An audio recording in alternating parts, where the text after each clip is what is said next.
This day and time. What happened today, years ago.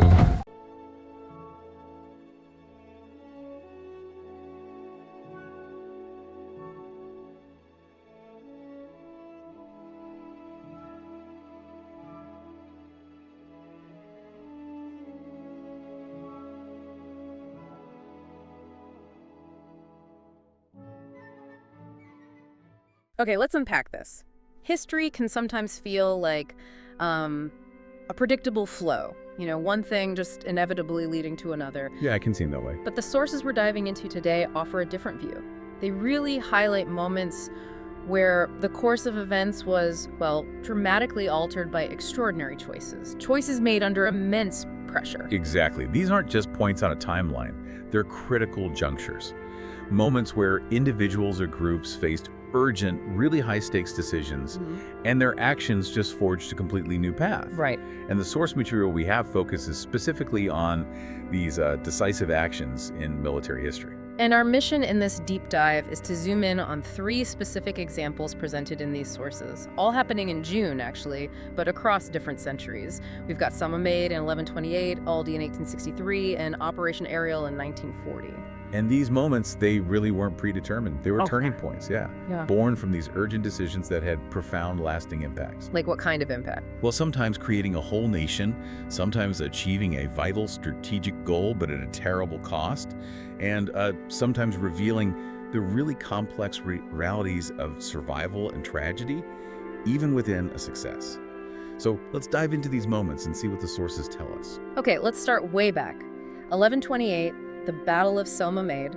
The sources call it the cradle of a nation. So what was the scene like in the Iberian Peninsula back then? Right, so you need to picture the 12th century, through in the Reconquista, Christian kingdoms pushing south. And at this time, the county of Portugal exists, but crucially, it isn't independent. Okay. It was a vassal state, firmly under the authority of the Kingdom of Leon. And who was actually running the county of Portugal at this point? Well, it had been governed by Henry of Burgundy, who was Afonso Henriques' father. But Henry died back in 1112. So his wife, Countess Teresa, she stepped in as regent for their young son, Afonso. Right, the mother. And Countess Teresa made a strategic move, I understand, that caused quite a bit of tension. She did, yeah. The sources really highlight this. Teresa formed a powerful alliance with a prominent Galician noble, Fernando Pérez de Traba. Okay. Now, this alliance wasn't popular locally at all. It sparked major concern among the Portuguese nobles. They genuinely feared this was, a step towards Portugal basically being absorbed, losing its distinct identity, just getting swallowed up by Galicia. So her own son, Afonso Henriques, he becomes the focus for the opposition. Absolutely. Afonso Henrique, he'd come of age, been knighted in Zamora in 1122, and he directly opposed his mother's policy, just flat out against it. He became the natural leader for all those Portuguese nobles who were really wary of Galician influence and desperately wanted the county to, well, maintain its autonomy or maybe even gain more. This faction was actively pushing for independence. And this disagreement, it wasn't just political talk, right? It actually escalated into armed conflict. It did, yeah. What started as a political division essentially spiraled. It turned into a civil conflict between the regent, Countess Teresa, backed by her Galician allies, and her own son, Afonso Henrique, leading this independence-minded Portuguese faction. Which brings us right to the battle itself. June 24, 1128. Where exactly did this happen? It took place near the castle of Guimarães. And the sources note this location is incredibly symbolic in Portuguese history. It's widely considered the birthplace of the nation. Wow. Okay, so what do the sources tell us about the fighting itself? Are there like specific tactics or maneuvers they highlight? It's fascinatingly brief on that exact point. The sources explicitly say there are no detailed tactics of the battle recorded. Oh, interesting. Yeah. What they do emphasize, really above all else, is the outcome. Afonso Henriques' forces engaged Teresa's forces and her Galician allies, who were led by Fernando Pérez de Traba. And Afonso's side won, decisively. Yes. A clear, decisive victory for Afonso Henrique. And the immediate consequence was huge. Countess Teresa was overthrown. She completely lost control of the county of Portugal. Just like that. So, if the battle tactics aren't detailed, why do the sources frame São Mamede as the foundational moment? What kind of decisive action are we talking about here? That's where the insight really lies. The sources emphasize that São Mamede wasn't really about military brilliance in, how the battle was fought. It was about the political outcome that was achieved through force. Right. It was Afonso's decisive action in overthrowing his mother and asserting his own authority against that whole Galician alliance. It was a definitive break. You could almost call it a political divorce, just enacted militarily. And that act set the county on an irreversible path towards full independence. And that path continued step by step after 1128. Exactly. Afonso immediately claimed the title Prince of Portugal. That was a clear statement of sovereignty right there. Then the next major step came in 1139. After his really significant victory against the Moors at the Battle of Aldie, he then proclaimed himself King of Portugal, Afonso I. So he called himself king, but did other kingdoms recognize him? Well, recognition took a bit longer. Leon, which was the former overlord kingdom, they acknowledged Portugal's independence formally through the Treaty of Zamora in 1143. Okay. And finally, maybe the most critical international validation, that came from the Vatican in 1179. They officially recognized Portugal as a kingdom. So São Mamede really was that critical, decisive moment, the political separation that enabled everything that followed. That's quite powerful. It really highlights how a decisive choice, to break from the established order and backing it up with military force can literally create a new political entity, a new nation. Okay, from the birth of a nation in medieval Iberia, let's jump to a different kind of decisive action. American Civil War this time. Let's shift gears to June 1863 and the Battle of Aldie. What was happening here? Right, so this is during Confederate General Robert E. Lee's big move north into Pennsylvania. It's the start of what becomes the Gettysburg Campaign. Okay. And a crucial strategic requirement for Lee was secrecy. He absolutely needed to keep the Union Army of the Potomac, which was then under General Joseph Hooker, guessing about where his army was and what his intentions were. And J.E.B. Stuart's cavalry, they were the ones tasked with providing that secrecy. Precisely. Stuart's cavalry corps was operating as this vital screening force.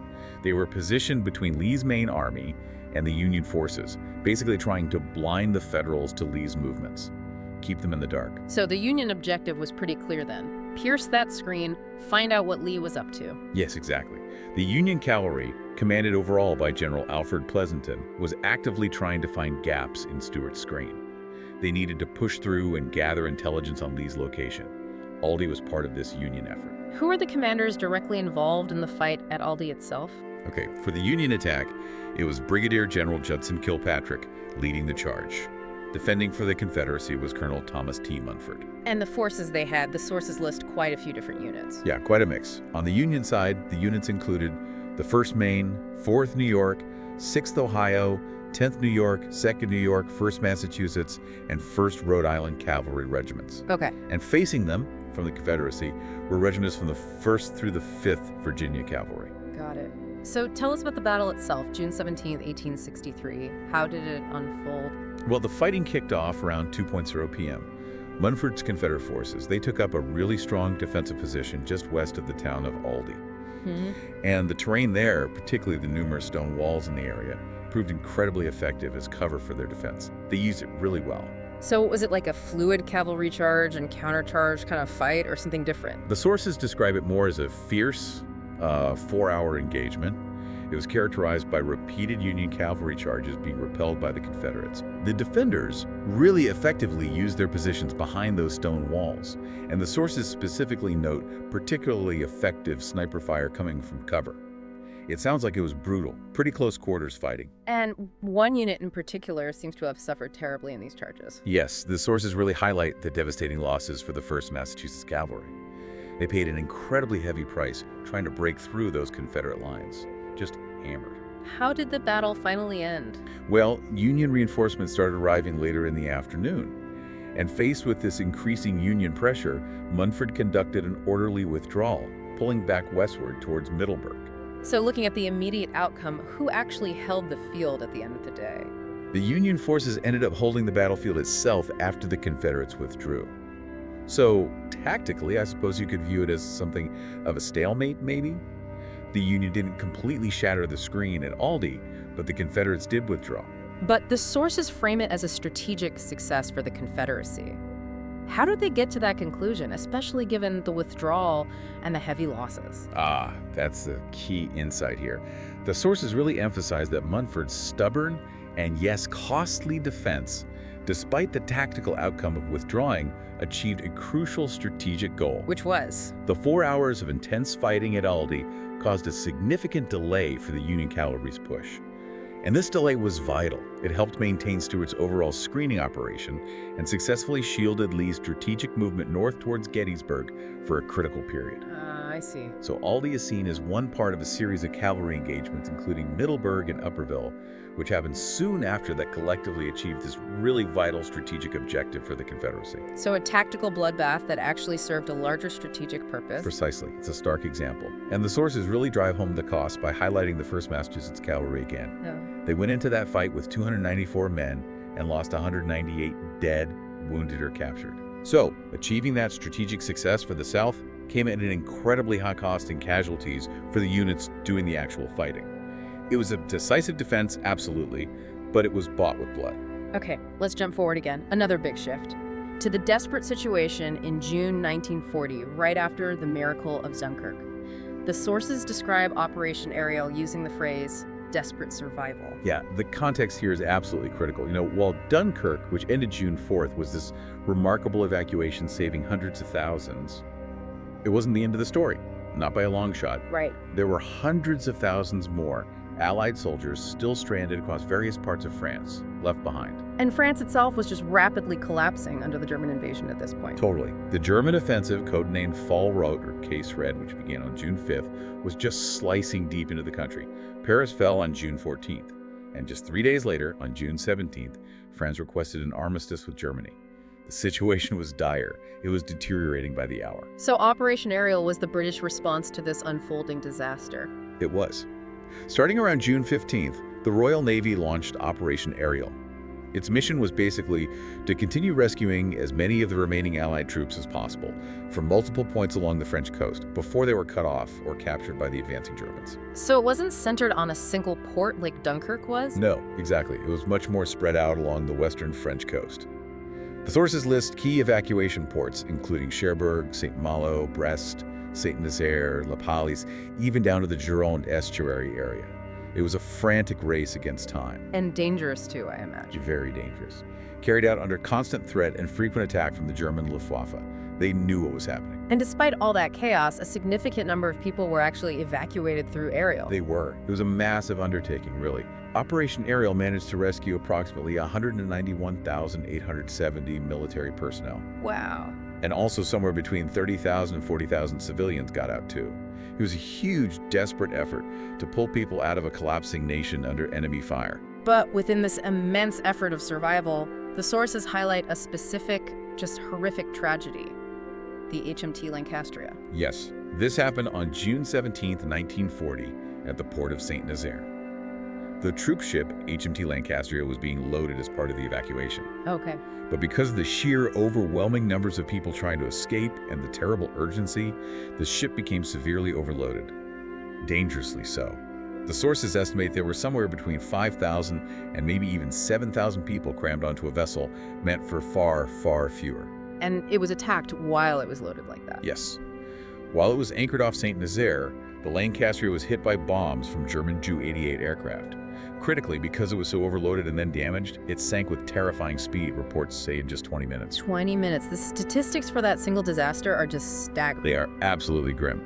There were only 2,477 known survivors pulled from the water.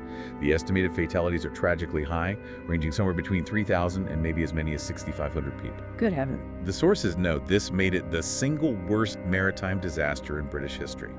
Worse than the Titanic, worse than the Lusitania, in terms of loss of life in one incident. And the sources include some incredibly harrowing accounts from those who survived or witnessed it, right? Yes.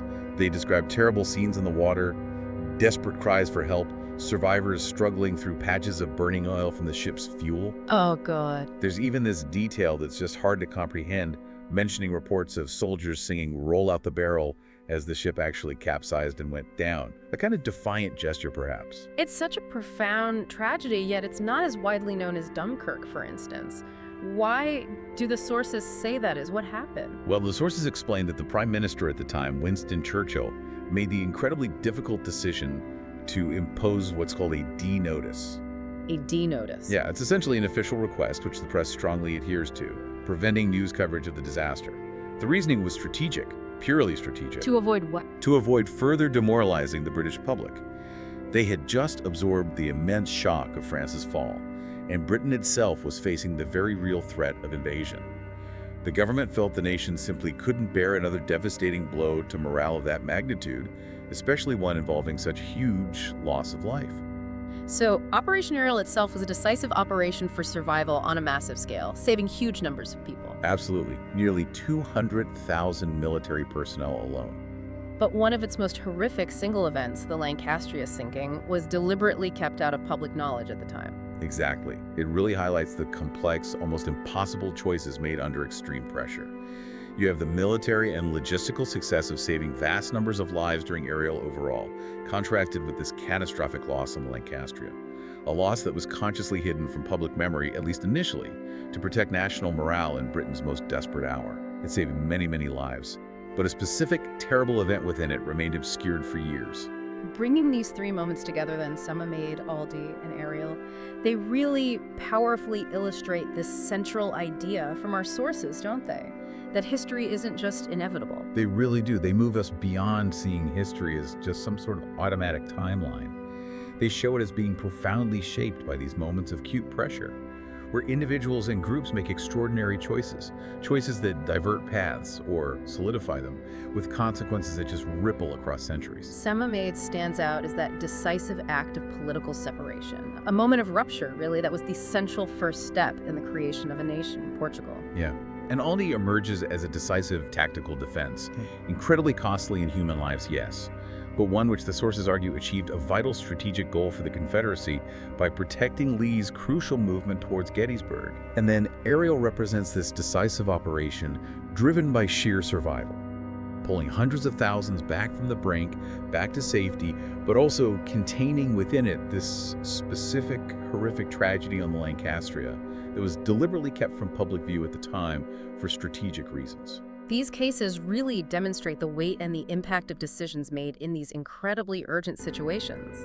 Understanding them helps you see history not just as a series of events, maybe, but as a landscape that's dotted with these critical junctures, places where choices made under extreme pressure fundamentally altered what came next. Right, and it leaves you, the listener, considering, what does it truly take to make a decisive choice when everything is on the line? Whether you're, founding a nation like Afonso Henriques, fighting a desperate battle like Munford's men at Aldie, or trying to save lives amidst total collapse like the Royal Navy during Ariel.